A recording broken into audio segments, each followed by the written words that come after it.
Selamat pagi anak-anak yang terkasih, selamat berjumpa untuk kita pada hari ini lewat proses pembelajaran daring yang akan kita ikuti secara bersama-sama.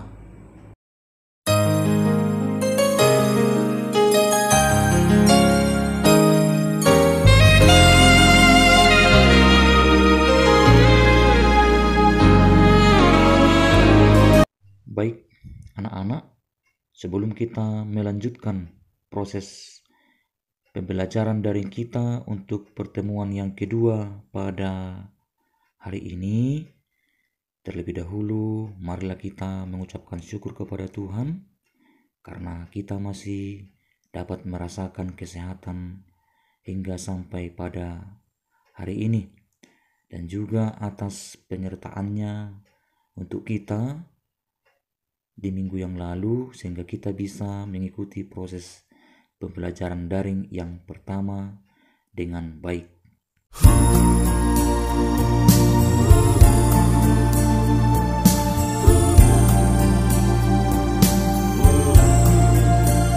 Baik, materi yang akan kita pelajari dalam pertemuan daring untuk yang kedua ini ialah substansi hak dan kewajiban warga negara dalam Pancasila. Tujuan pembelajaran diharapkan setelah mempelajari teori ini, kita mampu memahami watak atau karakter hak dan kewajiban warga negara yang sesuai dengan Pancasila. Anak-anak yang terkasih, perlu kita ketahui bahwa Pancasila merupakan ideologi yang mengedepankan nilai-nilai kemanusiaan. Kemudian Pancasila sangat menghormati hak dan kewajiban setiap warga negara. Dan Pancasila juga menjamin hak asasi manusia, yaitu melalui nilai-nilai yang terkandung di dalam Pancasila tersebut. Di dalam Pancasila terdapat 3 kategori nilai. Di antaranya yang pertama nilai dasar, yang kedua nilai instrumental, dan yang ketiga nilai praktis.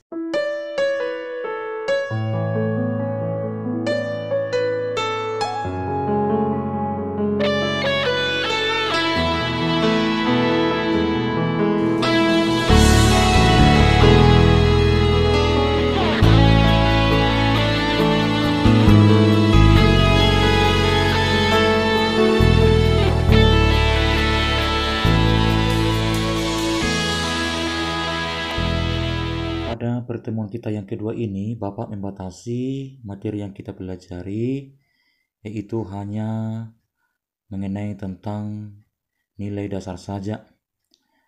Nilai instrumental dan nilai praksis akan kita bahas nanti pada pertemuan ketiga dan seterusnya. Nah, anak-anak, nilai dasar Pancasila adalah nilai yang berkaitan dengan kelima sila Pancasila, yakni yang di dalamnya menyangkut nilai ketuhanan, nilai kemanusiaan, nilai persatuan, nilai kerakyatan, dan nilai keadilan. Selanjutnya, nilai dasar Pancasila memiliki sifat universal. Mengapa? Hal itu disebabkan karena di dalamnya terkandung cita-cita, tujuan, serta nilai-nilai yang baik dan benar. Berikutnya, nilai dasar Pancasila bersifat tetap dan melekat pada kelangsungan hidup negara. Hanya oleh kasih-Mu Tuhan yang memberiku kekuatan, ku dapat bertahan hadapi badai kehidupan. Selanjutnya kita akan membahas hubungan antara hak dan kewajiban warga negara dengan Pancasila. Baik anak-anak, sila pertama Pancasila berbunyi ketuhanan yang Maha Esa. Sila ketuhanan yang Maha Esa ini menjamin hak warga negara untuk bebas memeluk agama sesuai dengan ajaran agamanya masing-masing.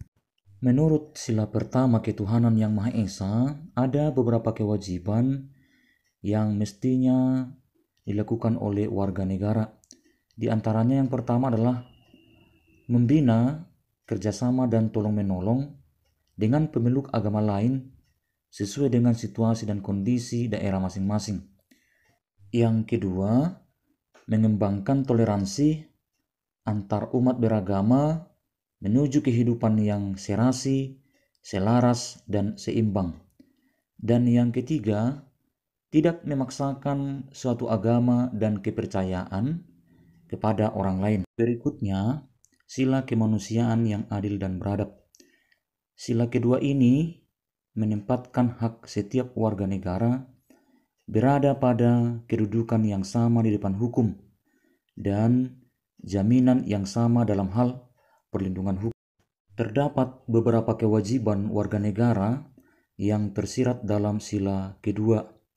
Di antaranya yang pertama, hendaknya setiap orang memperlakukan orang lain sesuai dengan harkat dan martabat sebagai makhluk ciptaan Tuhan.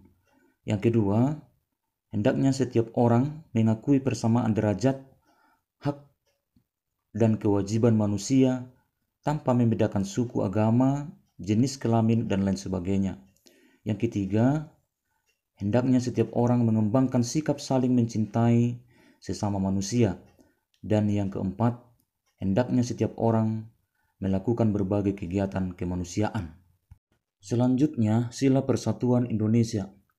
Sila ketiga ini menjamin hak setiap warga negara dalam keberagaman yang terjadi pada masyarakat Indonesia, seperti hak mengembangkan budaya daerah untuk memperkaya budaya nasional. Dalam sila ketiga terdapat beberapa kewajiban yang tersirat di dalamnya. Di antaranya, hendaknya setiap orang atau setiap masyarakat menempatkan kepentingan bangsa dan negara di atas kepentingan pribadi dan golongan. Yang kedua, sanggup dan rela berkorban untuk kepentingan bangsa dan negara. Yang ketiga, mencintai tanah air dan bangsa Indonesia. Yang keempat, mengembangkan persatuan Indonesia atas dasar Bhinneka Tunggal Ika. Dan yang kelima, memajukan pergaulan demi persatuan dan kesatuan bangsa.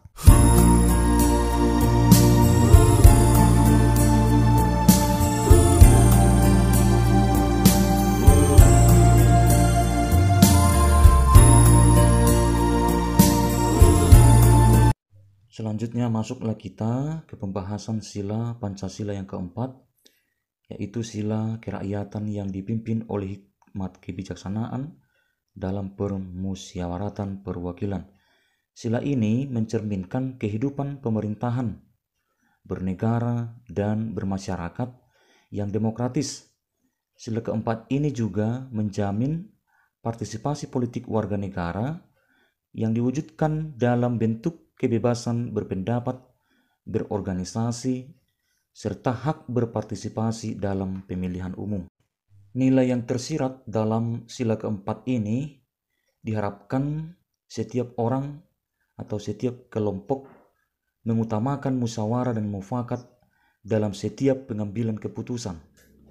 Berikutnya, tidak memaksakan kehendak kepada orang lain. Dan yang terakhir, memberikan kepercayaan kepada wakil rakyat yang terpilih untuk menjalankan tugas dengan baik. Berikutnya yang terakhir ialah sila kelima, yaitu keadilan sosial bagi seluruh rakyat Indonesia. Sila kelima ini mengakui hak milik perorangan dan dilindungi pemanfaataannya oleh negara serta memberikan kesempatan sebesar-besarnya kepada masyarakat.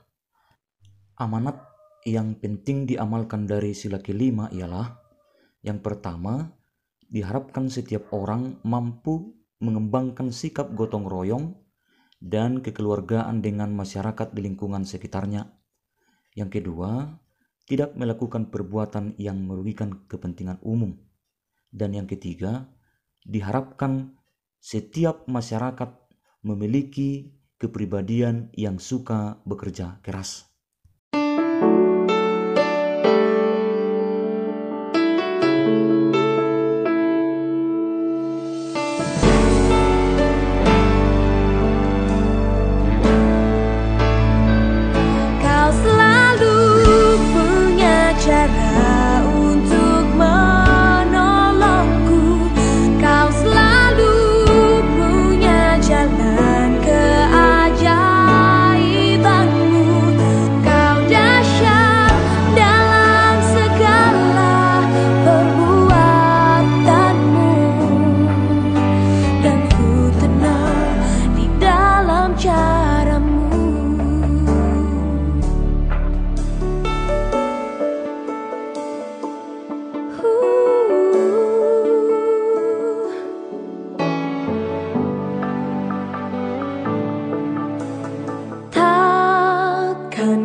bersama.